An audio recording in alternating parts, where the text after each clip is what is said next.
வேண்டிய சட்டதிட்டங்களை நேற்றைய தினம் நாம் பார்த்தோம்.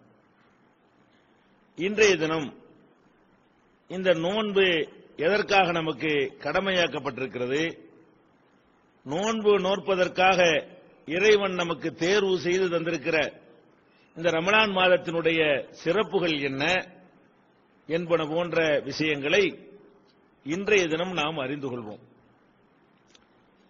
ரமலான் மாதத்திலே அல்லாஹ் ரப்புல் ஆலமீன் இந்த நோன்பை கடமையாக்கியதை பற்றி தன்னுடைய திருமறை குர்ஆனிலே பின்வருமாறு சுட்டிக்காட்டுகிறான்.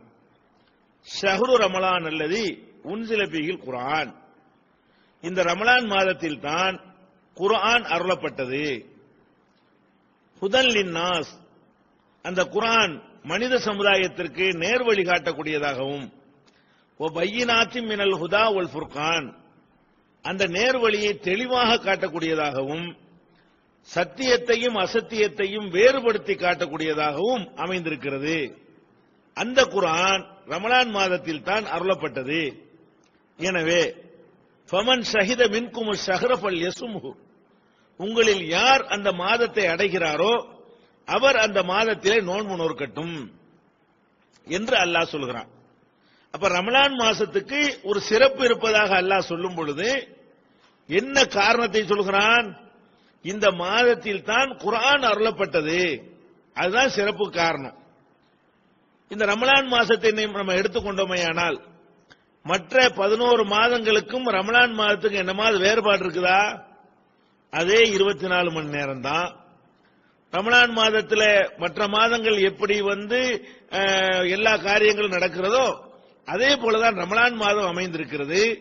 இதுக்கு என்ன தனி சிறப்பு, என்ன ரமலான் மாசத்துக்கு என்றால், இந்த மாசத்துல குர்ஆன் என்ற ஒரு பாக்கியத்தை வழங்குவதற்கு அல்லாஹ் இந்த மாசத்தை தேர்ந்தெடுத்துக்கிட்டான், அவ்வளவுதான். அப்ப குர்ஆன் அருளப்பட்டதுனால தான் ரமலானுக்கே சிறப்பு வந்தது. இந்த மாதத்துக்கு ஒரு தனிப்பட்ட எந்த சிறப்பும் கிடையாது. அல்லாஹ் நமக்கு ஒரு வழிகாட்டுவதற்கு அந்த வேதத்தை தருகிறான். அந்த வேதத்தை தருவதற்கு எந்த மாதத்தை தேர்ந்தெடுத்தானோ அந்த மாதம் ரமலான். அதுக்காக வேண்டி நீங்க நோன்பு வைங்க. இன்னும் சொல்ல போனால் இந்த குர்ஆன் அருளப்பட்டதனால தான் ரமலானுக்கு சிறப்பு என்பதை இதைவிட அழுத்தமான வேறு வார்த்தையில் அல்லாஹ் சொல்லி காட்டுகிறான். இன்னா அன்ஸல்நாஹு ஃபீ லைலத்துல் கத்ர், இந்த குர்ஆனை லைலத்துல் கத்ர் என்ற மகத்துவமிக்க இரவிலே நாம் அருளினோம். வமா அத்ராக மா லைலத்துல் கத்ர், லைலத்துல் கத்ர் என்றால் என்னவென்று உமக்கு தெரியுமா? லைலத்துல் கத்ரி கைரும் மின் அல்ஃபி ஷஹர், இந்த மகத்துவமிக்க இரவு 1000 மாதங்களை விட சிறந்தது. அப்ப ரமலான் மாசத்துல அல்லாஹ் குர்ஆனை தர்றான். அந்த ரமலான் மாசத்திலையும் லைலத்துல் கத்ர் என்ற மகத்துவமிக்க இரவிலே இந்த குர்ஆனை தருகிறான். அந்த குர்ஆனை அந்த இரவிலே தந்த காரணத்தினால் அந்த இரவு எத்தனை மடங்கு சிறந்து விளங்குகிறது என்று சொன்னால் 1000 மாதங்களை விட சிறந்து விளங்குது. 1000 நாட்களை விட அல்ல, 1000 மாதங்கள்னா 30,000 நாட்கள். அப்ப 1000 மாதங்களை விடவும் இந்த ஒரு இரவு சிறந்தது. அப்படின்னா இது எவ்வளவு இடத்துல கொண்டு எல்லாம் நிப்பாட்டிருக்கான்னு பாருங்க. அதாவது குர்ஆன் அருளப்பட்டதுனால அந்த ஒரு இரவு 1000 மாதங்களை விட சிறந்து விளங்குகிறது. அந்த ஒரு இரவு இந்த மாசத்துல இருக்கிற காரணத்தினால் இந்த மாசமும் மற்ற மாசங்களை விட சிறப்புமிக்க மாசமாக அமைந்திருக்கிறது. இது எல்லாத்துக்குமே காரணம் குர்ஆன் அருளப்பட்டதுதான். ரமலானுக்குன்னு வேற தனிச்சிறப்பு எதுவும் கிடையாது. ரமலான் நாட்கள் மட்டும் 25 மணி நேரம் கிடையாது.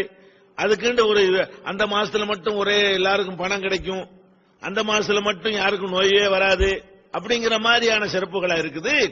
இல்ல, எதனால சிறப்பு? குர்ஆன் என்ற வேதம் அருளப்பட்டதனால தான் சிறப்பு. அப்ப ரமலானுடைய சிறப்பை அறிந்து கொள்வதற்கு முன்னால் நம்ம எதை தெரிஞ்சுக்கிறோன்னு, குர்ஆனுடைய சிறப்பையும் குர்ஆனுடைய முக்கியத்துவத்தையும் தான் விளங்கணுங்க. குர்ஆன் அருளப்பட்டதனால தான் ரமலானுக்கு சிறப்புன்னு சொன்னா, ஒரு மாலை இருக்கிறது, கழுத்தில் போடுகிற மாலை, மலர் மாலை இருக்கிறது என்றால் அந்த மலர் மாலையில நாறு கூட மணக்கும். நாருக்கு இயற்கையாக அந்த மனம் வந்ததா? அந்த பூக்களோடு சேர்ந்து இருந்ததுனால நாருக்கும் மனம். அதே மாதிரிதான் ரமலான் என்ற அந்த மாதம் மனம் பெறுவது எதனால் என்று சொன்னால் குர்ஆன் அந்த மாதத்தில் அருளப்பட்டதனால தான்.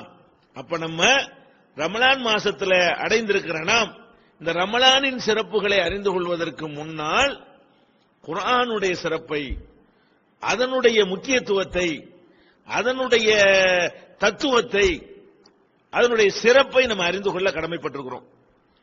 இன்றைக்கு நம்ம இஸ்லாத்தை அல்லாஹ்வுடைய மார்க்கம் என்று நம்புகிறோம். ஒவ்வொரு நபிமார்களும் தங்களை அல்லாஹ்வுடைய தூதர்கள் என்று சொல்வதற்கும், தங்களுக்கு கொடுத்தது அல்லாஹ்வுடைய வேதம் தான் என்பதை நிரூபிப்பதற்கும் அந்தந்த காலத்தில் அந்த சமுதாய மக்கள் மத்தியில் சில அற்புதங்களை நிகழ்த்தி காட்டுவார்கள். அந்த அற்புதங்களை பார்க்கிற மக்கள் இவர் இறை தூதர் தான், நமக்கெல்லாம் செய்ய முடியாத காரியத்தை இவர் செய்யறாரு, இந்த காரியம் இறைவனால் மாத்திரமே செய்ய முடிந்த காரியம், இதை இவர் செய்வாரையானால் நிச்சயமாக இவரை இறைவன் தான் தூதராக அனுப்பியிருக்க முடியும் என்று அந்த மக்கள் நம்பி அவரை இறை தூதராக ஏற்றுக்கொள்கிறார்கள். இது எல்லா நபிமார்களையும் அந்த சமுதாய மக்கள் இது போன்ற அற்புதங்களை பார்த்துத்தான் நம்பினார்கள். நபிகள் நாயகம் ஸல்லல்லாஹு அலைஹி வஸல்லம் அவர்களை கடைசி நபியாக அனுப்பப்பட்ட நபிகள் நாயகம் ஸல்லல்லாஹு அலைஹி வஸல்லம் அவர்களையும் அவர்கள் காலத்தில் வாழ்ந்த மக்கள் அவங்களுடைய கேரக்டரை பார்த்தார்கள், அவங்களுடைய ஒழுக்கத்தை பார்த்தார்கள். அதையும் தாண்டி சில அற்புதங்களை அவர்கள் மூலமாக அல்லாஹ் நிகழ்த்தி காட்டினான அதையும் பார்க்கிறார்கள். பார்த்துட்டு இது இவர் இறை தூதர் தான், நிச்சயமாக இறைவன் தூதரா இருந்தா தான் மனிதனுக்கு செய்ய முடியாத ஒன்றிரண்டு காரியங்களை செய்ய முடியும் அப்படின்னு சொல்லி நபிகள் நாயகம் ஸல்லல்லாஹு அலைஹி வஸல்லம் அவங்கள அல்லாஹ்வுடைய தூதர் என்று அந்த மக்கள் நம்பினார்கள். அற்புதங்களை பார்த்து நம்பினாங்க. அதனால அந்த நம்பிக்கை வலிமையானதாக, உறுதியானதாக, அசைக்க முடியாததாக இருந்தது. நபிகள் நாயகம் காலத்துக்கு பிந்தி வந்த இன்று வரை வாழ்கிற நமக்கும், நமக்கு பின்னால் இனிமேல் வரக்கூடிய மக்களுக்கும் இந்த மாதிரி அற்புதங்களை பார்க்கிற வாய்ப்பு இருக்குதா? நபிகள் நாயகத்துக்கு பிடிச்சி நபியே வரமாட்டாங்க, அவங்க தான் கடைசி நபி. அப்ப நபிகள் நாயகம் ஸல்லல்லாஹு அலைஹி வஸல்லம் காலத்திற்கு பிறகு வாழ்கிற நம்ம ஏதோ நம்ம தாய் சொன்னாங்க, தகப்பனார் சொன்னாங்க அப்படிங்கிறதுக்காகத்தான் இஸ்லாத்தை ஏற்றிருக்கிறோம். இவங்கதான் இறை தூதர் என்பதற்கு எந்த ஆதாரத்தை வச்சு நம்ம நம்பணும்? எந்த அற்புதத்தை நம்ம பார்த்தோம்? ஒரு அற்புதத்தையும் பார்க்கல. அப்ப முந்தைய சமுதாயத்துக்கு மட்டும் அற்புதத்தை காட்டி உறுதியான நம்பிக்கை ஏற்படுத்தி இறைவன் நமக்கு மட்டும் அந்த அற்புதத்தை காட்டாம விட்டுட்டானே அப்படின்னு நம்ம விரக்தி அடைகிறோம் என்று சொன்னால் அந்த விரக்தியை போக்குவதற்குரிய பெரிய அற்புதம் தான் திருமறை குர்ஆன். நபிகள் நாயகம் ஸல்லல்லாஹு அலைஹி வஸல்லம் சொன்னார்கள், ஒவ்வொரு இறை தூதர்களுக்கும் அல்லாஹ் அற்புதத்தை வழங்கினான். எனக்கு அல்லாஹ் கொடுத்த பெரிய அற்புதம் எதுவென்றால் திருமறை குர்ஆன் தான். அப்ப குர்ஆன் தான் எனக்கு கொடுத்த அற்புதம்ங்கறாங்க ரசூல் ஸல்லல்லாஹு அலைஹி வஸல்லம். குர்ஆன் அற்புதமா? அது எப்படி ஒரு புத்தகம் எப்படி அற்புதமா இருக்க முடியும்? அற்புதம்னா மணல கைரா திரிச்சா அற்புதம்னு சொல்லலாம், அந்த இடத்துல மிதந்தா அற்புதம்னு சொல்லலாம், தண்ணிக்கு மேல நடந்தா அற்புதம்னு சொல்லலாம், ஆட்ட கழுதையாக்குனா அற்புதம்னு சொல்லலாம், செத்தவனை உசுராக்குனா அற்புதம்னு சொல்லலாம், உயிரற்ற பொருள்களுக்கு உயிரை கொடுத்தா அற்புதம்னு சொல்லலாம். இது புத்தகத்தை காட்டிய அற்புதம்னா என்று நம்ம தோன்றலாம். திருமறை குர்ஆன் எப்படி எல்லாம் அற்புதமா இருக்கிறது? அந்த குர்ஆனை நம்ம ஆய்வு செஞ்சோம் சொன்னா, அதை ஒழுங்கான முறையில் கவனித்தோம் என்று சொன்னால், இறை தூதர்கள் அனுப்பப்பட்ட காலத்தில் வாழ்ந்த மக்கள் எப்படி அற்புதங்களை பார்த்து இவர் இறை தூதர் தான் என்று நம்பினார்களோ அதே மாதிரி அல்ல, அதை விட அதிகமாக உறுதியாக இது இறை வேதம் என்று நம்ம நம்ப முடியும். இது இறை வேதம் என்று நம்பிவிட்டோமேயானால் யார் இதை கொண்டு வந்து தந்தார் அவர் தூதர் நம்பிடுவோம்ல. இது செய்தி, இந்த செய்தி இறைவனுடைய செய்தி என்றால் இறை செய்தியை கொண்டு வந்தவர் யாராயிருப்பார்? இறைவனுடைய தூதராகத்தான் இருப்பார்.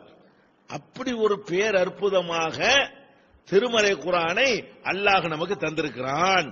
அப்ப இந்த குர்ஆன் அருளப்பட்டதுனால ரமலானுக்கு சிறப்புங்கிறம ஏன் விளங்குதா உங்களுக்கு? இன்னைக்கு நம்ம எதை அப்பன் சொன்னா பாட்டன் சொன்னாங்கன்னு நம்ம நம்பிக்கிட்டு இருக்கிறோம். இந்த நம்பிக்கையிலிருந்து விடுபட்டு நாமளே விளங்கி நாமளே புரிந்து இது நிச்சயமாக இறை மார்க்கம் தான், இது யாரும் மனிதன் உண்டாக்குனது அல்ல என்று நம்ம விளங்க நினைத்தால், ஆசைப்பட்டால் அதற்குரிய பேர் அற்புதமாக நம்ம கையில தவழுகின்ற திருமறை குர்ஆன் அமைந்திருக்கிறது. எப்படி எல்லாம் அற்புதமா இருக்கிறது, பல வகையில் இது அற்புதமாக இருக்கிறது. என்ன அற்புதம், ஒரு நூல் என்று சொன்னால் அதுல யாரும் அந்த நூல் மாதிரி தயாரிச்சிட முடியும். ஒரு மலையை குடையிறதுங்கிற மாதிரி ஒரு பெரிய சாதனை என்ன எல்லாருக்கும் செய்ய முடியாது. இமயமலையில ஏறி சிகரத்தை அடைய சொன்னா கஷ்டமா இருக்கும். ஒரு புஸ்தகத்தை காட்டி இந்த மாதிரி எழுதுன்னு சொன்னா ஏதோ கொஞ்சம் கஷ்டப்பட்டா நெஞ்சிடலாம், எழுதிட முடியும். இந்த திருமறை குர்ஆன் எப்படி அமைக்கப்பட்ட எப்படி தரப்பட்டிருக்குன்னு சொன்னா அதுவே அறைகோல் விடுகிறது. யாருக்கு அறைகோல் விடுகிறது, அரபு மொழியை கரைத்து குடித்து கரை கண்ட பண்டிதர்கள் வாழ்றாங்க அந்த காலத்துல, அவர்களுக்கு அறைகோல் விடுகிறது. அறைகோல் விடுற ஆள் யாரு, எழுதவும் தெரியாது, அவருக்கு படிக்கவும் தெரியாது.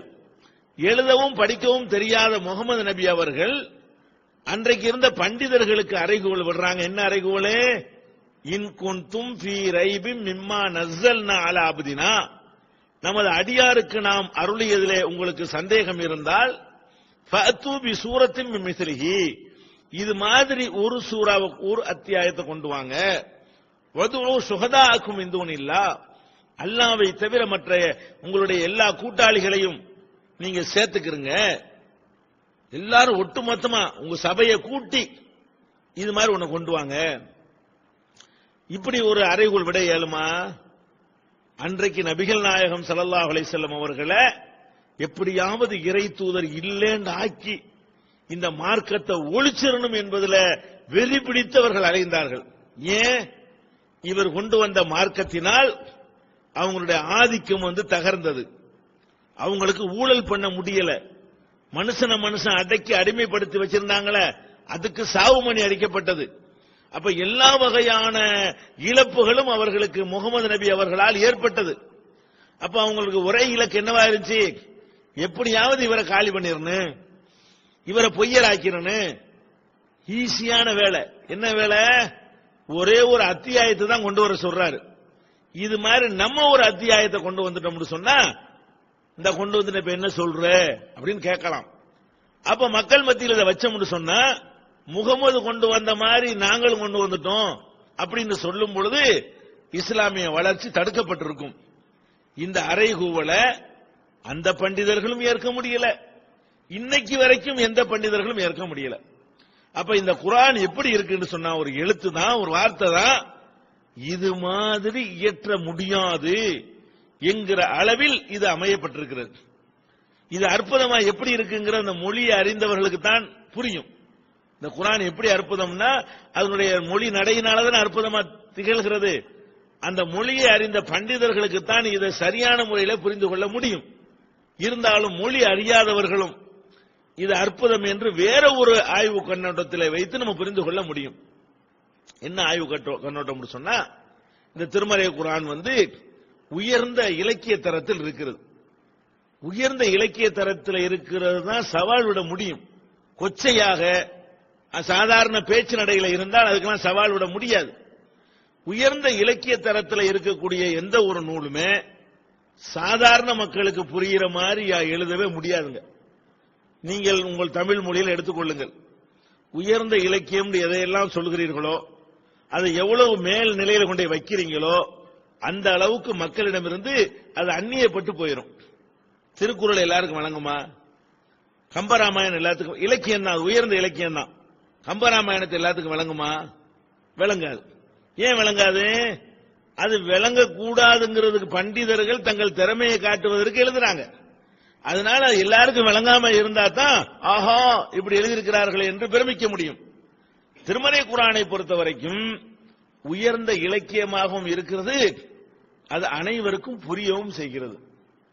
எழுத படிக்க தெரியாத மக்களுக்கும் புரிந்தது. வேறு மொழி பேசக்கூடியவர்கள் பிழைப்புக்காக மக்காவில் வசித்தார்களே, அந்த மாதிரியான சுஹைபு, பிலால், ஹுபைபு போன்றவர்களுக்கெல்லாம் கூட இந்த குர்ஆன் புரிந்தது. எல்லாருக்கும் புரியவும் செய்யுது, உயர்ந்த இடத்துல இருக்கவும் செய்யுது. இப்படி சிந்திச்சு பார்த்தா இது எழுத படிக்க தெரியாத முகமதுடைய வார்த்தை இல்ல, அவர் வார்த்தை இல்லைன்னா அவரை படைச்சவனுடைய வார்த்தைன்னு நமக்கு ப்ரூஃப் ஆகி போயிடும். அது மாத்திரம் இல்லாம இது 23 ஆண்டு காலத்தினுடைய ஒரு செய்தியுடைய தொகுப்பு. இது 23 வருஷம் பேசின பேச்சுக்கள் யாருடைய பேச்சு நீங்கள் எடுத்து பார்த்தாலும் அதுல முரண்பாடுகள் இருக்கும், அதுல மாத்தி பேசின விஷயங்கள் இருக்கும், அதுல குழப்பங்கள் இருக்கும். இதுல 23 ஆண்டு கால பேச்சை தொகுத்து பார்த்தீங்கன்னு சொன்னா இதுல முரண்பாடே இல்லை. அதை கூட அல்லாஹ் ஒரு சிறப்பா சொல்லி காட்டுறான். லவ்கான மின் இந்தி கைரில்லாஹி லவஜது பிஹி இக்திலாஃபன் கஸீரா. இது அல்லாஹ்வை தவிர வேறு யாரிடம் இருந்தாவது வந்திருக்குமேயானால் இதுல அநேக முரண்பாடுகளை பார்த்திருப்பார்கள். முரண்பாடு இல்லாம இருக்கிறது. இது இந்த வகையில அது அற்புதமாக திகழ்கிறது. அது மாத்திரமில்லாம எந்த ஒரு நூலை நீங்கள் எடுத்துக்கொண்டாலும், எவ்வளவு பெரிய பண்டிதர்கள் மேதைகள் எல்லாம் சேர்ந்து உருவாக்கிய நூலை எடுத்துக்கொண்டாலும் அவர்களுடைய நூல் எப்படி அமைக்கப்பட்டிருக்கும் என்றால், அவங்க காலத்தில் எந்த மாதிரியான அறிவு இருந்ததோ அதை ஒட்டிதான் அந்த நூல்கள் இருக்கும். அவங்க காலத்தில் உள்ள அறிவைத்தான் அவர்களால் பெற்றுக்கொள்ள முடியும். ஒரு 500 வருஷத்துக்கு பிந்தி என்னவெல்லாம் வருங்கிறதெல்லாம் கணித்து அதுக்கு ஏற்றவாறு 500 வருஷத்துக்கு முந்தி நூல் எழுதவே முடியாது. இப்ப எவ்வளவோ அழகான சீர்திருத்த கருத்துக்களை எல்லாம் திருவள்ளுவர் சொன்னார். அவர் சொல்லும் பொழுதே பாருங்க, சில விஷயங்களை தத்துவங்களை வேண்டாம் சொல்லிட்டு போயிடலாம். சில விஷயங்களை அவர் சொல்றாரு, அந்த காலத்து அறிவுக்கு ஏற்றவாறு தான் அவரால் சொல்ல முடிகிறது. என்ன சொல்றாரு? ஒரு சந்திரன்ல கிரகணம் ஏற்படுது. ஏன் ஏற்படுது? அவர் வாழ்ந்த காலத்தில் உள்ள பாட்டிமார்கள் ஒரு கதை சொல்லிட்டு இருந்தாங்க. சந்திரன்ல ஒரு பாம்பு இருக்கிறது, அந்த பாம்பு சந்திரனை முழுங்கிரும், முழுங்கின கிரகணம் ஏற்படும், முழுங்கிய பிறகு வெளியே துப்பும், உடனே கிரகணம் விலகும் அப்படின்னு சொல்லி ஒரு ராட்சச பாம்பு இருக்கிற மாதிரியும் அது சந்திரனை விழுங்குற மாதிரியும் அன்றைக்கு ஒரு கதை சொல்லப்பட்டு வந்தது. இந்த கதையை சொல்லக்கூடியவர்கள் இன்னைக்கும் கூட இருக்கிறார்கள். அப்ப வள்ளுவர் என்ன பண்றாருன்னு கேட்டா, அவர் சொல்றாரு, கண்டது மண்ணும் ஒரு நாள் அலர் மண்ணும் திங்களை பாம்பு கொண்டற்று. அப்ப சந்திரனை பாம்பு விழுங்கியது போல என்று சொல்லி வேற ஒரு விஷயத்துக்கு உதாரணம் காட்டும் பொழுது திங்களை பாம்பு கொண்டற்றுங்கிறார். ஏன் அப்படி சொன்னாரு? அந்த காலத்து அறிவை கொண்டு அப்படித்தான் சொல்லல. நீங்க இருந்தாலும் அப்படித்தான் சொல்லுவீங்க, நான் இருந்தாலும் அப்படித்தான் சொல்லுவேன். அப்ப நபிகள் நாயகம் ஸல்லல்லாஹு அலைஹி வஸல்லம் அவங்க 1400 வருஷத்துக்கு முந்தி உள்ளவங்க. அவங்க காலத்தில் என்ன மாதிரியான சூரியனை பத்தி என்ன அறிவு இருந்ததோ, சந்திரனை பத்தி என்ன அறிவு இருந்ததோ, பூமியை பற்றி என்ன அறிவு இருந்ததோ, மற்ற கோள்களை பற்றி என்ன அறிவு இருந்ததோ, மழையை பற்றி என்ன அறிவு இருந்ததோ, மேகத்தை பற்றி என்ன அறிவு இருந்ததோ, பூமிக்கு அடியில் உள்ள நீரூற்றை பற்றி என்ன அறிவு இருந்ததோ, கடலை பற்றி என்ன அறிவு இருந்ததோ, காற்றை பற்றி என்ன அறிவு இருந்ததோ, அந்த அறிவை வச்சு தானங்க முகமதுக்கு பேச முடியும். 1400 வருஷத்துக்கு முன்னாடி அந்த சமூகத்தில் எந்த மாதிரியான அறிவு இருந்ததோ அந்த அறிவுக்கு தகுந்தவாறு தான் அந்த காலத்தில் வாழ்ந்த எந்த ஒரு பண்டிதருக்கும் பேச முடியும். பெரிய கரை கண்ட விற்பனராக இருந்தால் கூட அவர் காலத்து நம்பிக்கையை தாண்டி என்ன செய்ய முடியாது, பேசவே முடியாது.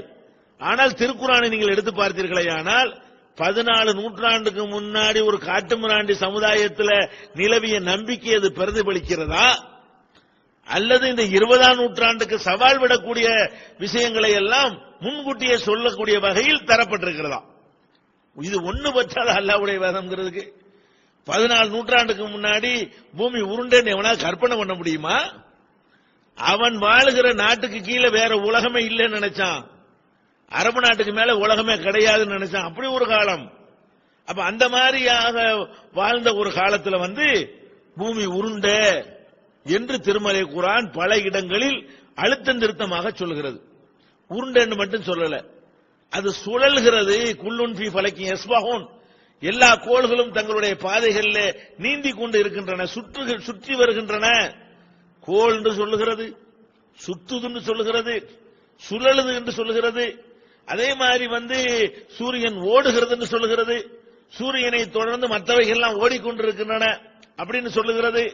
இப்படி எந்த ஒரு மேட்டர் சூரியனை பேசினாலும், அது சந்திரனை பற்றி பேசினாலும், எவ்வாறு மழை பொழிகிறது என்று பேசினாலும், எவ்வாறு விண்மீன்கள் கண் சிமிட்டுகின்றன என்று பேசினாலும், கடலுக்கு அடியிலே உள்ள பேரலைகளை பற்றி பேசினாலும், கடலில் இருக்கக்கூடிய இருள்களை பற்றி பேசினாலும், எதை பேசினாலும் இன்றைக்கு ஒரு விஞ்ஞானி எடுத்துக்கொண்டு இது என்னையா காட்டுமிராண்டித்தனமா இருக்குது என்று ஒன்னு காட்ட இயலாது. இது எப்படி இது முடியும்? 14 நூற்றாண்டுக்கு முந்தி எழுதப்பட்ட வழங்கப்பட்ட ஒரு புஸ்தகத்துல உள்ள செய்திய இன்னைக்கு வந்துகிட்டு விளக்கெண்ணையை ஊத்திக்கிட்டு தேடி தேடி பார்த்தா கூட அதுல ஒரு தப்பு கண்டுபிடிக்க முடியலையே. இது இந்த அறிவியலுக்கு மாற்றம், இந்த உண்மைக்கு மாற்றம்னு சொல்ல முடியல. எப்படி இந்த உலகம் எல்லாம் படைக்கப்பட்டது, எல்லாம் ஒன்னா இருந்துச்சுட்டான். ஒன்னா இருந்து ஒரு பெருசா ஒரு வெடிப்பு வந்துச்சான். வெடிப்பு வந்தோட தூள் தூளாக எல்லாம் செதறி போச்சான். தூள் தூளாக செதறினதெல்லாம் சேர்ந்து ஆங்காங்கே அப்படி திட்டா இருந்தெல்லாம் சேர்ந்து சேர்ந்து உருண்டை உருண்டையா அனுச்சான். அப்படி ஆயி சூரியன் ஒரு பக்கம், சந்திரன் ஒரு பக்கம், செவ்வாய் ஒரு பக்கம், இப்படி கோள்கள்லாம் உருவாச்சு. இப்படி எல்லாம் இந்த உலகம் இப்படித்தான் தோன்றி இருக்க முடியும் என்று ரொம்ப கஷ்டப்பட்டு கண்டுபிடித்து சொல்கிறான். இது தெளிவான வார்த்தையில குர்ஆன் பேசுத. இன்ன சமாவாத்தி வல்லர்த காணத்தாரத்த கண் ஃபதக்னாஹுமா, வானங்கள் பூமி எல்லாம் அப்படி ஒன்றாக அட்டைக்கப்பட்டு ஒன்று சேர்க்கப்பட்டு இருந்தது, அதை பிச்சு எடுத்தோம். பெருவெடிப்புங்கிறான், அல்ல பிச்சு எடுத்தோம்ங்கிறான், பீத்தெடுத்து இருக்கிறோம்ங்கிறான். இது எப்படி 1400 வருஷத்துக்கு முந்தின காட்டுமிராண்டி காலத்துல இது எப்படி சொல்ல முடியும்? கடலுக்கு மேலே அலை இருப்பதை நம்ம பார்க்கிறோம். கடல் பிரயாணம் செய்யாத முகமது நபிக்கு கடலுக்கு அடியிலையும் பேரலைகள் இருக்கிறது என்பதை எப்படி சொல்ல முடியும்? இன்னைக்கு சுனாமி வந்த பிறகு கடலுக்கு அடியிலையும் அலை வரும்ங்கிறத சொல்றான். அதுக்கு முன்னாடி கூட இது பரவலாக மக்களால் அறியப்பட்டதாக இருக்கல. இதை எப்படி அவர் சொன்னார்? இப்படின்னு சொல்லி எதை பற்றி எடுத்துக்கொண்டாலும் சரி, அதுல 14 நூற்றாண்டுக்கு முந்தின பேச்சாகவே இல்லை, ஒண்ணுமே இல்லை. எல்லாமே ஏதோ இன்னைக்கு இந்த காலத்தில் வாழ்ந்த ஒரு பெரிய அறிஞர் மேத சொல்வார, அதை விட சூப்பரா சிறப்பாக இந்த செய்திகளை குர்ஆன் சொல்கிறது. அப்ப இது அற்புதமா இல்லையா? இந்த அற்புதத்தை காணும் பொழுது இது கண்டிப்பாக இது முகமது நபி சொல்லி இருக்க முடியாது. அவர் காலத்தில் இருந்த அறிவை கொண்டு, அவருக்கு இருந்த அறிவை கொண்டு, எழுத படிக்க தெரியாத ஆடு மேய்த்தவராக இருந்த, காலமெல்லாம் பள்ளிக்கூடத்து பக்கம் ஒதுங்காத அவருக்கு இருந்த அறிவை கொண்டு இவ்வளவு பெரிய விஷயங்களை சொல்ல முடியுமா? குர்ஆன் எதையெல்லாம் சொல்கிறது? கருவறையில குழந்தை எப்படி வளருதுன்னு சொல்லுது. எப்படி சொல்லுது? இப்ப ஸ்கேனு எக்ஸ்ரே எல்லாம் கண்டுபிடிச்ச உன அவ்வளவு அறுத்து உள்ள பார்த்துட்டு தச்சு பார்த்துட்டு சொல்றான, இப்படி சொல்லுதுங்க. இது எப்படி முகமது நபி தெரியும்? குழந்தையுடைய கருவளர்ச்சியை பற்றி பேசினாலும் அப்படித்தான் பேசுகிறது, எப்படி மழை உண்டாகுதுன்னு பேசினாலும் அப்படித்தான் பேசுகிறது, எப்படி நிலத்தடி நீர் சேமிக்கப்படுகிறது என்று பேசினாலும் அப்படித்தான் பேசுகிறது. இப்படி எல்லா விஷயங்களையுமே ஒரு 20ஆம் நூற்றாண்டு விஞ்ஞானி பேசுவதை விட சிறப்பாக குர்ஆன் பேசுகிறது என்று சொன்னால், அப்ப இது எவ்வளவு பெரிய பாக்கியம். குர்ஆன் தான் நம்ம அல்லாஹ்வை நம்புறதுக்கும், இது இறைவன் ஒருவன் என்ற இது இறை வேதம் நம்பினால் இறைவனை நம்பிடுவோம். இறைவனை நம்பினால் நம்முடைய மறுமை வாழ்க்கை சிறந்து விளங்கும். அப்ப மற்ற சமுதாய மக்கள் எப்படி நபிமார்களுடைய அற்புதங்களை பார்த்துவிட்டு உறுதியா நம்பினார்களோ, அந்த மாதிரியான நம்பிக்கை நமக்கு வருவதற்கு எது காரணமாக திகழ்து? திருமறை குர்ஆன் காரணமா திகழ்கிறது. அந்த வகையில பார்த்தாலும் குர்ஆன் அருளப்பட்டதுனால ஏன் ரமலானுக்கு சிறப்புன்னு விளங்குது. அது விஞ்ஞான கண்டுபிடிப்பு ஒரு பக்கம் விடுங்க. அதை விட இன்றைக்கு மனிதன் பிரச்சனைகளுக்கு தீர்வுகளை எதிர்பார்க்கிறான். எவ்வளவோ தீர்க்க முடியாத பிரச்சனைகள் இருக்கிறது. அந்த பிரச்சனைகளுக்கு தீர்வுக்கு என்னென்ன வழிமுறைகளாக கையாளுறான். இஸ்லாம் அப்படி போற போக்குல சொல்லிட்டு போற தீர்வுக்கு நிகராக இவங்களுக்கு தீர்வு சொல்ல முடியல. இஸ்லாம் ரொம்ப சிம்பிளா, ரொம்ப சாதாரணமா அதுக்கு தீர்வு சொல்லுகிறது. என்ன தீர்வு? உதாரணமா தீண்டாமைன்னு ஒரு கொடுமை இருக்கிறது, நம்ம நாட்டில் இருக்கிறது.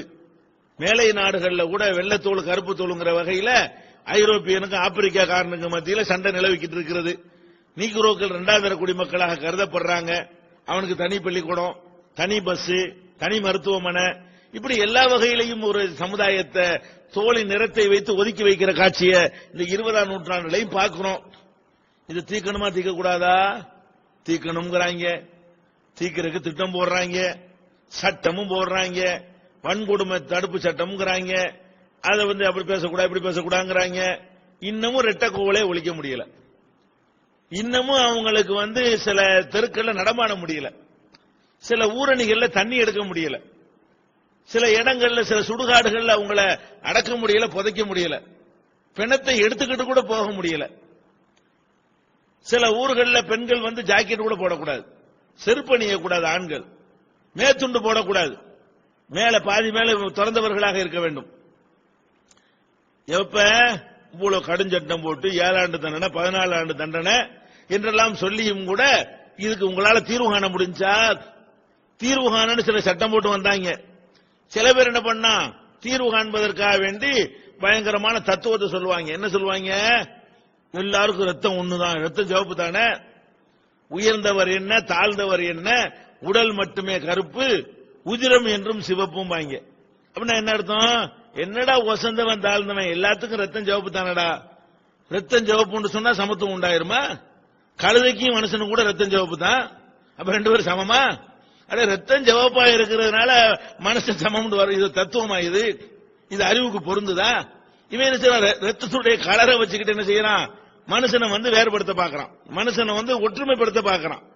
ரத்தம் சிவப்பா இருக்கலாம், சயின்டிபிக்கா எடுத்தீங்கன்னு சொன்னா ரத்தம் வேற வேற இல்ல. ஏ குரூப் இருக்குது, ஓ குரூப் இருக்கிறது, பி நெகட்டிவ் இருக்கிறது, பாசிட்டிவ் இருக்கிறது. அப்ப அந்த மாதிரி ரத்தங்களுடைய சிவப்பா இருந்தா கூட அதனுடைய குரூப்புகள் வேறையா இருக்குதா? அப்படின்னா மனிதனை பிரிக்கிறதுக்கு தானே ரத்தங்கள் உதவுது. இதா தத்துவம். இஸ்லாம் என்ன பண்ணுது? அடே ரத்தம் சிவப்புங்கிறதெல்லாம் சமத்துவத்தை உண்டாக்காது, நீ போடுற சட்டங்கள்லாம் சமத்துவத்தை உண்டாக்காது. இஸ்லாம் நெத்தி அடியா ஒரு அடி அடிக்குது. என்ன அடிக்குது? அடே நீங்க எல்லாரும் ஒரு அப்பனுக்கு பிறந்தவங்க போங்கடான்ற. முடிஞ்சு போச்சா கதை? ஒரு அப்பனுக்கு பிறந்த 2 பேர், இவங்க வசந்தவன் அவன் தாழ்ந்தவன். ஒரு தகப்பன் இருக்கிறான், அவனுக்கு 2 பிள்ளை. இந்த 2 பிள்ளையில எவன் பிறப்பால் உயர்ந்தவன்? ஒருத்தன் பிறப்பால் உயர்ந்தவன் கிடையாது. அவனுடைய படிப்பால் சாதனையால் வேண்டால் ஒருத்தன் உயர்ந்திருக்கலாம், ஒருத்தன் உயராம இருக்கலாம். பிறப்பால் 2 பேர்ல யார் வசந்தவன்? 2 பேரும் சமம் தான். அந்த அப்பனுக்கு தான் 2 பேரும் பிறக்கிறார்கள். இஸ்லாம் எங்க கொண்டே வைக்குதுன்னு கேட்டா, நீங்க போடுற சட்ட திட்டங்கள்லாம் ஒண்ணுக்கு யூஸே ஆகாது, நாங்க போடுற தத்துவத்தை பாருன்னு சொல்லி, மனிதர்களே இன்னா ஹலக்னாக்கும் மின் தக்ரின் வ உன்சா, உங்களை எல்லாம் ஒரு ஆண் ஒரு பெண்ணிலிருந்து படைத்தோம்.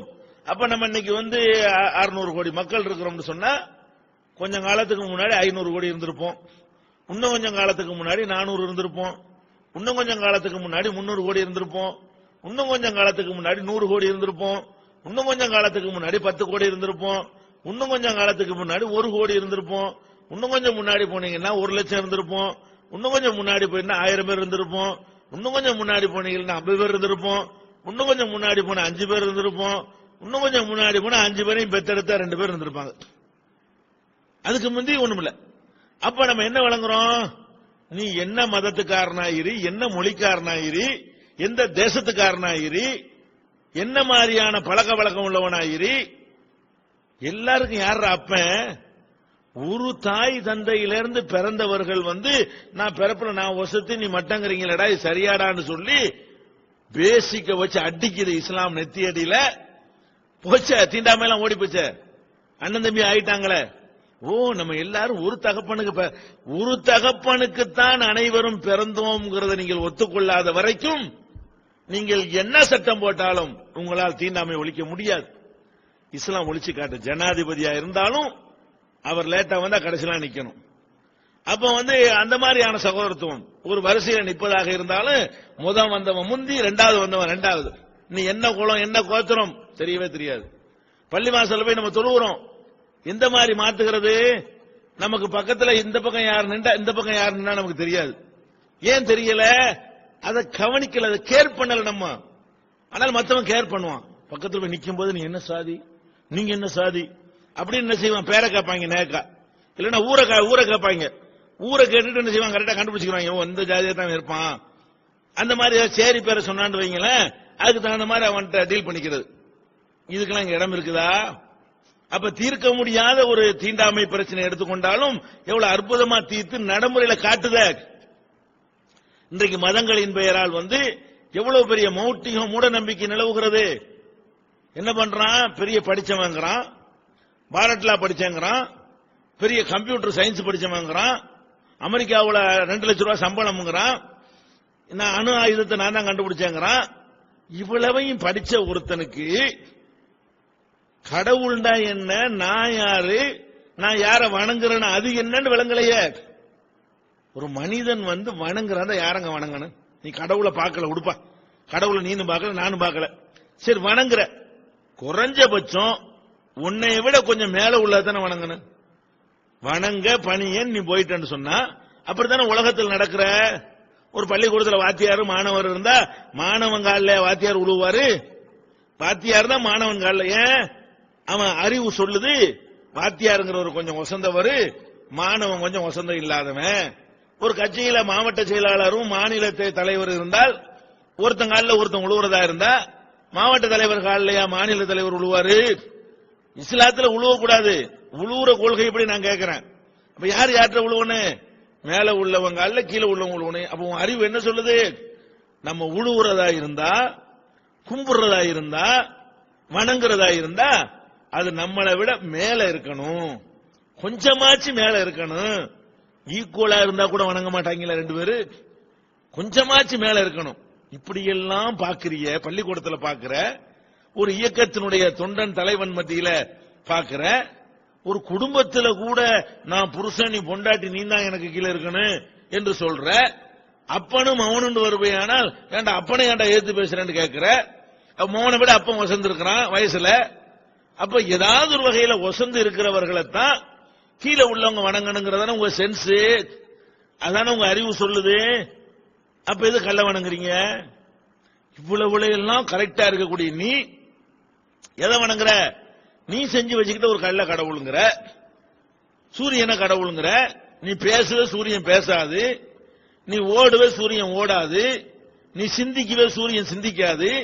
சந்திரன் சிந்திக்குமா? காற்று சிந்திக்குமா? மரம் சிந்திக்குமா? உனக்கு உள்ள ஒரு அறிவு அதுக்கு இருக்குதா? ஒரு எறும்பு போய் அதை அரிச்சுன்னா, அதை கரையம் அரிச்சுன்னா தடுத்துருமா அந்த மரம்? கல்லுக்கு மேல நாய் மூத்திரம் பஞ்சா தடுக்குமா? என்ன அறிவுல நீங்க இதெல்லாம் வணங்குறீங்க அப்படின்னு கேட்கக்கூடிய அளவுல பெரிய பெரிய பண்டிதர்கள் ஒரு பக்கம் நிக்கிறாங்க. இன்னொரு பக்கம் பாருங்க, இந்தியாவில் எடுத்துக்கொண்டோமே ஆனால் அதிகம் படிக்காத சமுதாயம் நம்ம தான்.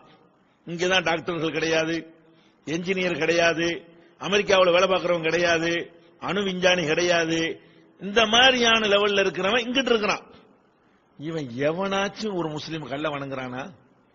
சூரியனை வணங்குறானா? மரத்தை வணங்குறானா? மண்ணங்கட்டியை வணங்குறானா? இவனுக்கு தெரியுது இது என்னை விட மட்டம். அடே, ஒரு மனுஷனை விட மற்ற எல்லாம் மட்டம்னு சொல்லி வழங்குற இந்த அறிவை, பல்கலைக்கழகங்கள் வழங்காத அறிவை எது கொடுத்தது? இந்த குர்ஆன் போட்ட அந்த பதியம் தான்.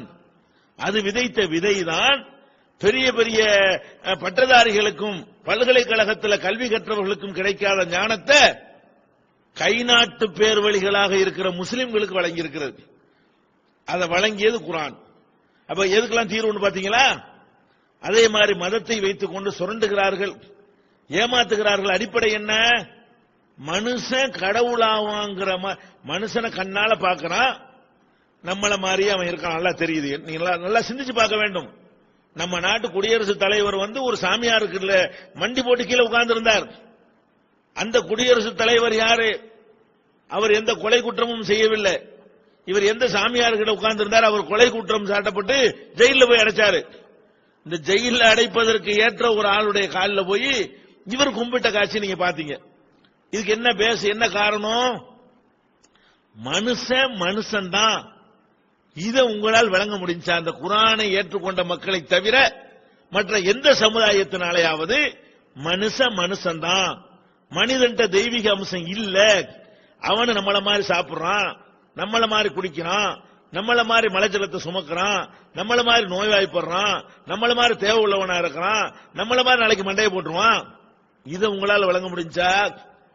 இஸ்லாத்தில் உள்ள விளங்குறான அந்த விளக்கத்தை இஸ்லாம் கொடுக்குத, குர்ஆனை நம்பிய மக்களுக்கு கிடைக்குத. அப்ப நம்ம என்ன விளங்குறோம் இதிலிருந்து?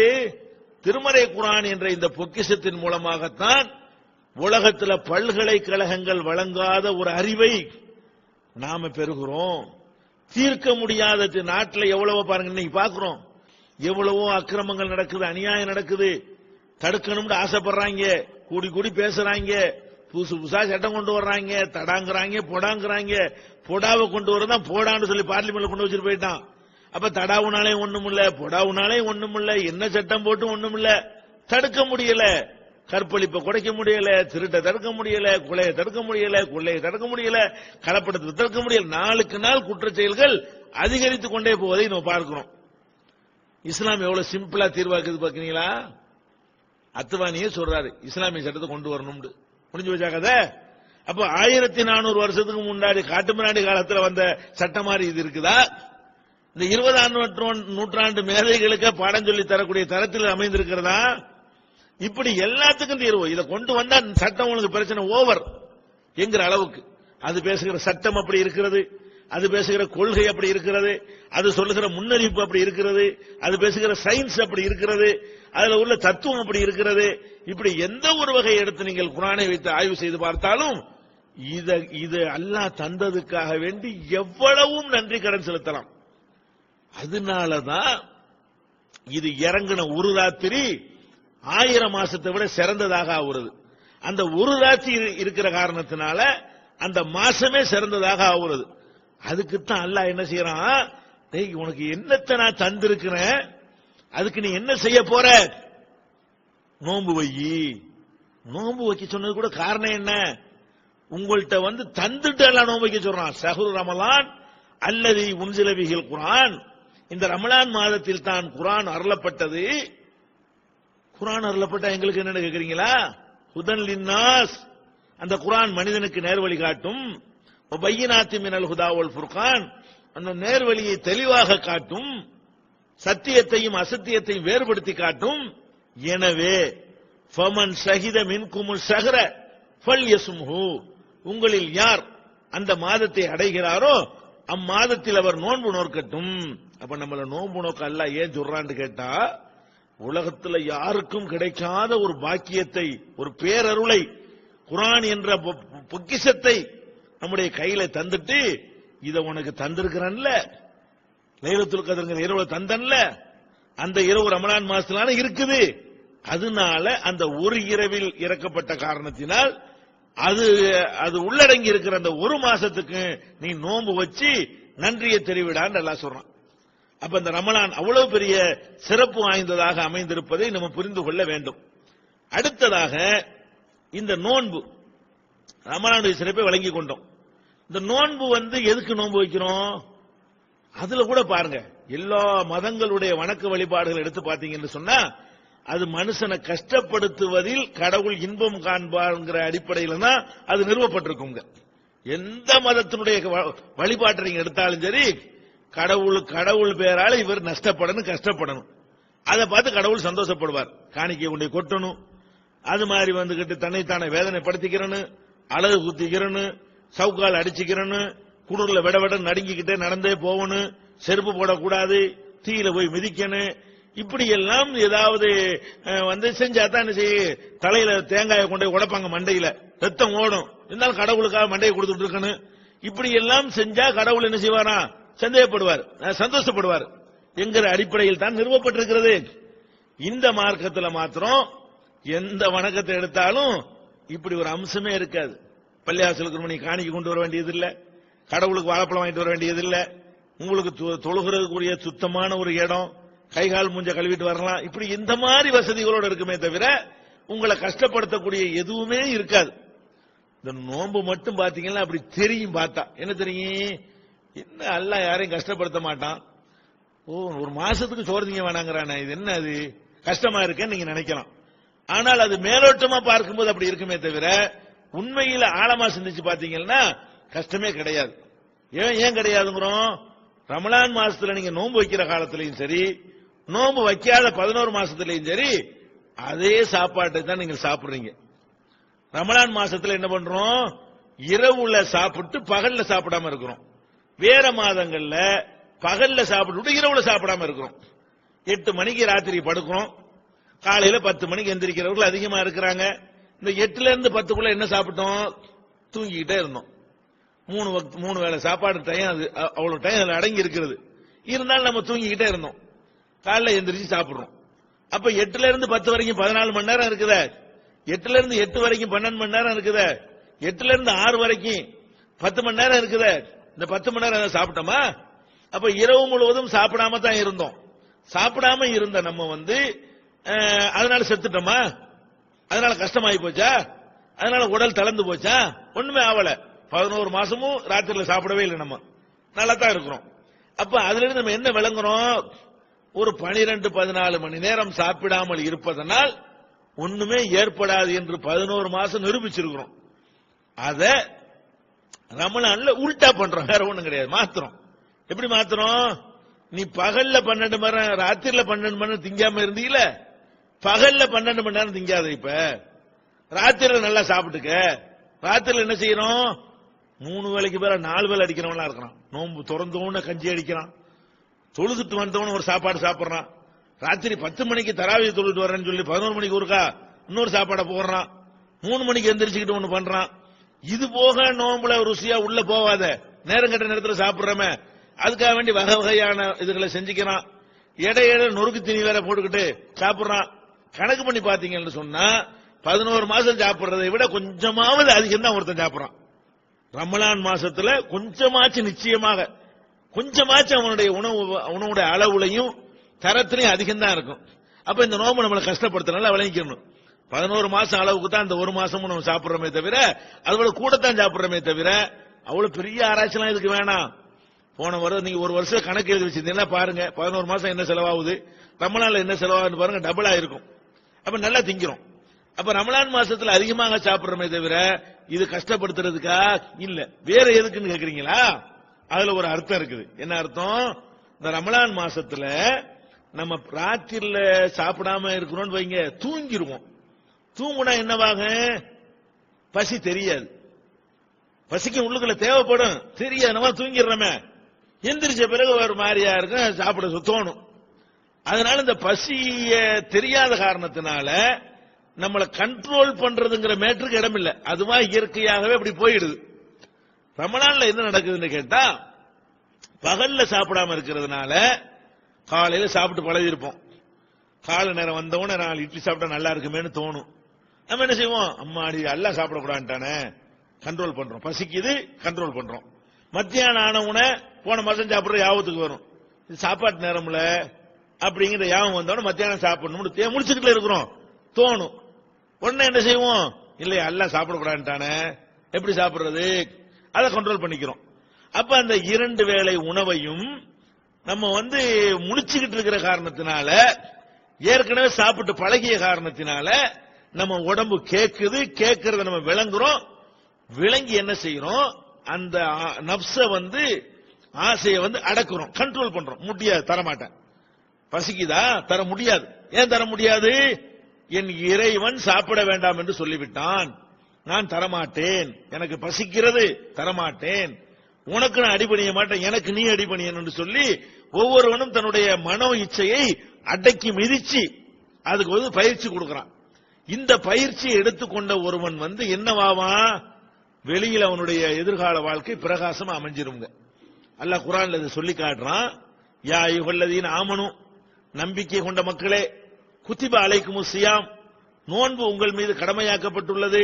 கமா குத்திப அலல்லதீன மின் கப்லிக்கும், உங்களுக்கு முன்னர் வாழ்ந்த சமுதாயத்தின் மீது கடமையாக்கப்பட்டது போலவே உங்கள் மீது கடமையாக்கப்பட்டுள்ளது. லஅல்லக்கும் தத்தகூன், நீங்கள் இறையச்சமுடையவர்களாக திகழ்வதற்காக. அப்ப இந்த நோன்பு எதுக்கு கடமைன்னு கேட்டா, நம்ம இந்த பகல் நேரத்தில் நமக்கு பசிச்சு சாப்பிடணும்னு நமக்கு தோணி சாப்பிட மாட்டோம் நம்மளை கண்ட்ரோல் பண்ணோம்னு சொன்னா, அது எதுக்காக கண்ட்ரோல் பண்ணோம்? உலகத்துக்காக வேண்டியா? உலகத்துல யாருமே பாக்காட்டி சாப்பிட்டு போமா? சாப்பிட்டு இருக்க மாட்டோம். ரமலான் மாசத்துல ஒருத்தர் நம்மளை பார்க்காவிட்டாலும், நம்ம மட்டும் தனியா இருந்தாலும், யாருமே பார்க்காத ஒரு காபீர்கள், முஸ்லிம் அல்லாத மக்கள் வாழ்கிற ஒரு ஊருக்கு நீங்கள் போய் இறங்கினாலும், நோன்பு வைத்திருந்தீர்களேயானால் நீங்க சாப்பிடுவீங்களா? சாப்பிட மாட்டீங்க. ஏன்? இறைவன் தடுத்துட்டான். சரி, இறைவன் தடுத்தா என்ன, யாரும் உங்களை பார்க்க போறா? இறைவன் பார்ப்பான். அப்ப இறைவன் தடுத்திருக்கிற காரியத்தை இறைவன் பார்ப்பான் என்பதற்காக நம்ம தவிர்த்து ஒரு மாசம் பழகினோம் என்று சொன்னால், இந்த உணர்வுகளை மனசிலே வைத்துக் கொண்டு அப்படி பழகினோம் என்று சொன்னால், பள்ளிவாசலுக்கு அந்த ரமலான் முடிந்த பிறகு உள்ள வாழ்க்கையில என்ன செய்வோம்? நம்முடைய வாழ்க்கை அல்லாஹ்வுக்கு பயந்து பயந்து நடக்கும். வெளியில வர்றோமா, கலப்படம் பண்ணணும்னு தோணும், ஒரு பொருளை காட்டி ஒரு பொருளை விற்கிறதுக்கு தோணும், அளவு நிர்வாகிகள் மோசடி பண்றதுக்கு தோணும், வாங்கின கடனை கொடுக்காம இருக்கிறதுக்கு தோணும், கொள்ளையடிக்க தோணும், திருட தோணும். அப்ப நம்ம மனசுல வரும், ஆமா நமக்கு சொந்தமான சாப்பாட்டைய யாரும் இல்லாத நேரத்திலே நம்ம சாப்பிடாம இருந்தோமே, அல்லாஹ் பார்க்குமான்னு பயந்துகிட்டு இருந்தோமே, இப்ப அடுத்தவன் பொருளா செய்யுது. இந்த 50 கிராம் நம்முடையது இல்லையே, இந்த கலப்படம் பண்ண நம்முடையது இல்லையே, இந்த வாங்கின கடன் நம்முடையது இல்லையே, அடுத்தவன் பொருளாச்சே, அது எப்படி நம்ம சாப்பிடுறது? இப்படி நினைத்தால் அது எவ்வளவு பெரிய பக்குவத்தை ஏற்படுத்துன்னு பாருங்க. எவ்வளவு பெரிய பயிற்சி. அதுக்கு தாங்க இந்த நோன்பு கடமை. சோத்தை மிச்சப்படுத்துறதுக்காக வேண்டிய அல்லாஹ்வுடைய கஜானாவெல்லாம் குறைஞ்சு போச்சு, கொஞ்ச நேரம் சாப்பிடாம இருந்து மிச்சப்படுத்துங்க, அதுக்காக கடமையாக்கப்பட்டிருக்கு இல்ல. நபிகள் நாயகம் ஸல்லல்லாஹு அலைஹி வஸல்லம் அவங்க இந்த தத்துவத்தை அழகா சொல்லி தர்றாங்க. எப்படி சொல்றாங்க? மல்லம் யத கௌல ஸூர் வல் அமல பிஹி, யார் ஒருத்தன் வந்து பொய்யான சொற்களையும் தீய செயல்களையும் விட்டு விலகவில்லையோ நோன்பு வச்சுக்கிட்டு, ஃபலைஸ லில்லாஹி ஹாஜத்துன் ஃபீ அன் யத தஆமஹு வ ஷராபஹு, அவன் உண்ணாமல் பருகாமல் இருப்பதில் அல்லாஹ்வுக்கு தேவையில்லை. நீ உண்ணாமத்தாப்ப இருந்த, நீ அந்த உண்ணாம இருந்து தீய செயல்ல இருந்து விலகலையே, தீய சொல்ல இருந்து விலகலையே, நோம்பையும் வச்சுக்கிட்டு தீமையும் செஞ்சுக்கிட்டு இருக்கிறிய, உன்னை அது மாத்தலையே, இது எதுக்கு அல்லாஹ்வுக்கு? அப்ப அல்லாஹ்வுக்கு இதெல்லாம் தேவையே கிடையாது, முதல்ல விளங்கிக்கணும். அப்ப இந்த ஒரு பக்குவத்தை நம்ம பெறுவதற்காகத்தான் அல்லாஹ் வந்து நோன்பை நமக்கு என்ன செஞ்சிருக்கிறான்? கடமையாக்கி இருக்கிறான். இஸ்லாத்தினுடைய எல்லா சட்டங்களுமே எல்லா வணக்கங்களுமே இதை அடிப்படையாக வைத்துத்தான் நமக்கு தரப்பட்டிருக்கிறது என்பதை நீங்கள் புரிந்து கொள்ள வேண்டும். தொழுகை எடுத்துக்கொள்ளுங்கள், குனிஞ்சு நிமிர்ந்து நெத்தியை கொண்டே வைக்கிறோம்னா அல்லாஹ் கிரேட் ஏறப்போகுதா? இல்ல. எதுக்காக தொழுகை? இன்ன ஸலாத்த தன்ஹா அனில் ஃபஹ்ஷாஇ வல் முன்கர், தொழுகை என்பது தீய காரியங்களிலிருந்தும் அருவருக்கத்தக்க காரியங்களிலிருந்தும் மனிதர்களை தடுக்கும். அப்ப இந்த தொழுகைக்கு பிறகு உனக்கு என்ன செய்யணும்னு கேட்டா, தொழுகையை கடைபிடிக்க முன்னாடி நீ எப்படி இருந்தியோ அதிலிருந்து மாறி தொழுகையை கடைபிடிக்க ஆரம்பித்த பிறகு உன்னிடத்திலே பொய், பித்தலாட்டம், பிராடு, ஏமாற்று, மோசடி, விபச்சாரம், தண்ணி அடிக்கிறது, எல்லா தீமைகளும் உன்னிடமிருந்து எடுபட வேண்டும். அதை தொழுகை தடுக்கும். எப்படி தடுக்கும்? நம்ம தொழுகிறோம், தனியா தொழுகிறோம், தொழுகும் போது ஓத வேண்டிய விஷயங்கள் இருக்கிறது, ஓதாம வாய அசைக்கிறோம். யாருக்கா தெரியுமா? தெரியாது. ஆனா எப்பவாவது வாய அசைச்சு சும்மா நின்றுப்போமா? நம்ம நிக்க மாட்டோம். ஏன்? என்ன ஓதணுமோ கரெக்டா ஓதுவோம். ஏன் அப்படி ஓதணும்? யாருக்கு தெரிய போகுது? அவனுக்கு தெரியும், யாருக்கும் தெரியாது, ஒரே ஒருத்தனுக்கு தெரியும். அப்ப அவனுக்கு தெரியுமே என்பதற்காக வேண்டி நீங்கள் வந்து அந்த நோன்பு காலங்கள் தொழுகையில் இருக்கும் பொழுது எல்லாத்தையும் முறையாக செய்தீர்களேயானால், தொழுது கொண்டிருக்கும் போது காற்று பிரிந்து விட்டது என்றால் நீங்க அப்படி நின்றுவீங்களா? ஓடி போய் ஒளி சென்று வர்றீங்க. யாருக்கு தெரிய போகுது? அவனுக்கு தெரியும். இப்படி பயிற்சி எடுத்தால் அது தீமைகளை தடுக்குமா தடுக்காதா? நிச்சயமாக தடுக்கும். அப்ப இஸ்லாத்தில் உள்ள தொழுகை, நோன்பு, எந்த ஒரு வணக்கத்தை நீங்கள் எடுத்துக்கொண்டாலும் உங்கள்ட்ட இருந்து அல்லாஹ் ஆதாயம் அடைவதற்கோ, உங்களை கஷ்டப்படுத்துவதற்கோ, உங்களை வேதனைப்படுத்துவதற்கோ இந்த மாதிரியான வணக்கங்களை அல்லாஹ் தரவே இல்லை. நம்மள நல்லவன் ஆக்குறதுக்காக தான் அவ்வளவுமே. இந்த மாதிரி ஒரு பயிற்சியை நம்ம எடுத்துக்கொண்டோம்னு சொன்னா கொஞ்சம் அப்படி கற்பனையை சிந்திச்சு பாருங்க, கற்பனை செஞ்சு பாருங்க. எப்படி நம்ம எல்லாருமே, எல்லா மனிதனுமே நோன்பு நோற்று எல்லா மனிதனுமே இந்த பயிற்சி எடுத்துறான். இந்த பயிற்சி நம்மை அல்லாஹ் பார்த்துக்கிட்டு இருக்கிறான். எப்படி நம்ம வீட்டுல தனியா இருக்கும் பொழுது, பசிக்கும் பொழுது, சாப்பாடு வீட்டுல இருக்கும் பொழுது சாப்பிடாமல் இருந்தோமோ, அல்லாஹ் பார்ப்பான் என்று இருந்தோமோ, அந்த அல்லாஹ் வெளியே என்னை பார்க்கிறான். கல்யாணம் பண்ண போறோமா, பெண் வீட்டார் டவுரி வாங்க போறோமா, அப்ப நமக்கு யாவும் வரணும், இது எப்படி நம்ம டவுரி வாங்குறது? நம்ம ஒரு கோல தண்ணி குடிக்கிறதுக்கு பயந்தோமே, அந்த அல்லாஹ் அதை தடுத்திருக்கிறானே, இது அல்லாஹ் பார்க்க மாட்டானா? ஆடம்பரமா கல்யாணம் பண்ணணும்னு தோணும் பொழுது இது எப்படி ஆடம்பரம் பண்றது? அன்னைக்கு சாப்பிடக்கூடாது நம்ம இருந்தோமே அல்லாஹ் சொன்னதுக்காக வேண்டி, இது எப்படி நம்ம செய்யறது? வரதட்சணை வாங்க மாட்டீங்க, ஆடம்பரம் பண்ண மாட்டீங்க, ஃப்ராடு பண்ண மாட்டீங்க, ஏமாத்த மாட்டீங்க, கொள்ளையடிக்க மாட்டீங்க, கொலை செய்ய மாட்டீங்க. ஏன் வீட்டு உணவையே சாப்பிடாதனா உன் வீட்டு உணவை எப்படி சாப்பிடுவேன்? அல்லாஹ் தடை செஞ்சிட்டாங்கிறதுக்காக வேண்டி எனக்கு சொந்தமான ஹலாலான உணவையே நான் தியாகம் செய்திருக்கிறேன், எனக்கு சொந்தம் இல்லாத எப்படி எடுப்பேன்? இப்படி எல்லாரும் மாறணும்டா எப்படி உலகம் இருக்குன்னு பாத்தீங்களா? திருட்டு இருக்குமா, கொள்ளை இருக்குமா, கொலை இருக்குமா, ஃப்ராடு பித்தலாட்டம் இருக்குமா? இப்படி எல்லாரும் அப்படி மாறுவார்களே ஆனால் ஒட்டுமொத்த உலகத்துக்கு எவ்வளவு பெரிய நன்மை. இவனுக்கு நன்மை, உலகத்துக்கு நன்மை, இவனுடைய மறுமைக்கு நன்மை.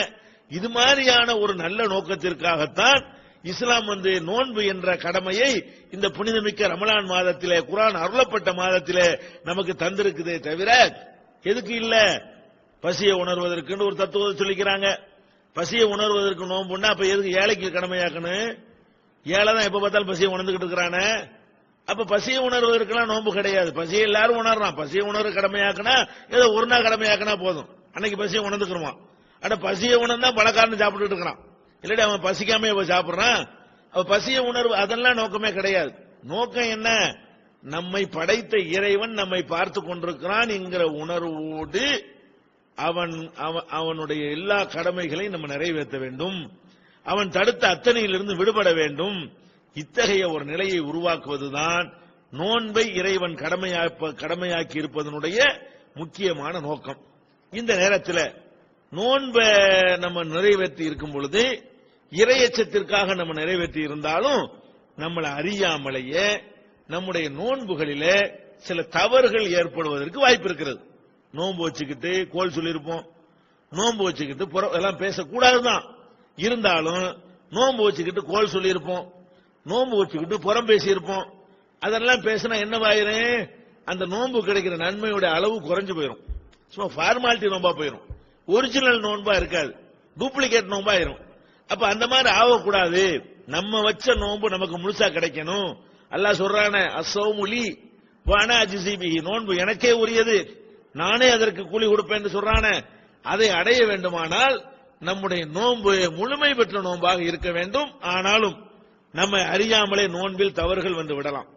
அதுக்காக அல்லாஹ் என்ன பண்றான்னு கேட்டா, நபிகள் நாயகம் ஸல்லல்லாஹு அலைஹி வஸல்லம் மூலமாக அப்படி ஏதாவது உங்களுக்கு தவறு நேர்ந்தால் நீங்க ஒட்டுமொத்த 30 நாள் 29 நாள் நோன்பிலே ஏற்பட்ட தவறுகளுக்காக வேண்டி நீங்கள் ஃபித்ராங்கிற ஒரு தர்மத்தை செய்யுங்க. அந்த தர்மத்தை கொடுப்பதன் மூலமாக அந்த நோன்பில் ஏற்பட்ட தவறுகளுக்கு அது பரிகாரமாகிவிடும். அதே நேரத்தில் அன்றைய தினம் ஏழைகள் இருப்பாங்க. ஒரு பெருநாள் என்பது ஒட்டுமொத்த சமுதாயத்துக்கு வரக்கூடியது. பணக்காரன் மட்டும் சாப்பிடுறதுக்கு பேர் பெருநா கிடையாது, நடுத்தர வர்க்கத்தில் உள்ளவங்க மட்டும் சந்தோஷமா இருக்கிறதுக்கு பேரு பெருநா கிடையாது. அந்த சமுதாயத்தில் உள்ள அத்தனை பேரும் அன்னைக்கு சந்தோஷமா இருக்கணும், மன நிறைவோடு இருக்கணும், அத்தனை பேரும் வயிறார உண்ணணும், அப்படிங்கிறதுக்கு தான் பெருநாள். அந்த பெருநாள் தினத்தில நீ சாப்பிடுற மாதிரி அந்த ஏழை சாப்பிடணும், அதுக்கு துணையா இருங்கள் என்பதற்காக நபிகள் நாயகம் ஸல்லல்லாஹு அலைஹி வஸல்லம் அவங்க ஃபித்ரா என்ற தர்மத்தை கடமையாக்கினார்கள். ஃபித்ரா என்ன?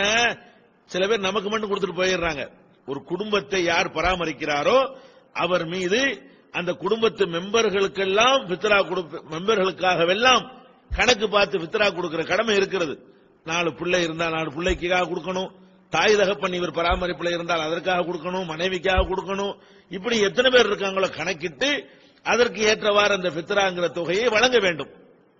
வழங்கினால் நோன்புல உள்ள தவறுக்கு பரிகாரம் ஆயிரும். நோன்பு வச்சவங்களுக்கு, நோன்பு வைக்காத சிறுவர்கள் முதியவர்களாக இருப்பார்களே, ஆனால் அவங்க ஏழைக்கு உதவி செய்ய, பெருநாள் அன்னைக்கு ஏழைக்கு உதவி செய்த நன்மையை அவங்களுக்கு கிடைச்சு போயிடும். எப்ப கிடைக்கும்? நம்ம கொடுக்கிற, அதாவது சொல்லுவாங்க ஒரு பழமொழி, விளக்க பிடிச்சுக்கிட்டே கிணத்துல உழுவக்கூடாதுன்னு சொல்லுவாங்க. இருட்டில் போய் விழுந்தாலும் மன்னிக்கப்படும். விளக்கையும் கையில வச்சுக்கிட்டு போய் கிணத்துல வேணாச்சும் உழுவானா? உழுவக்கூடாது, உழுவ மாட்டான், அறிவாளி உழுவ மாட்டான். இப்ப நம்ம 20ஆம் நூற்றாண்டுல வாழ்றோம்.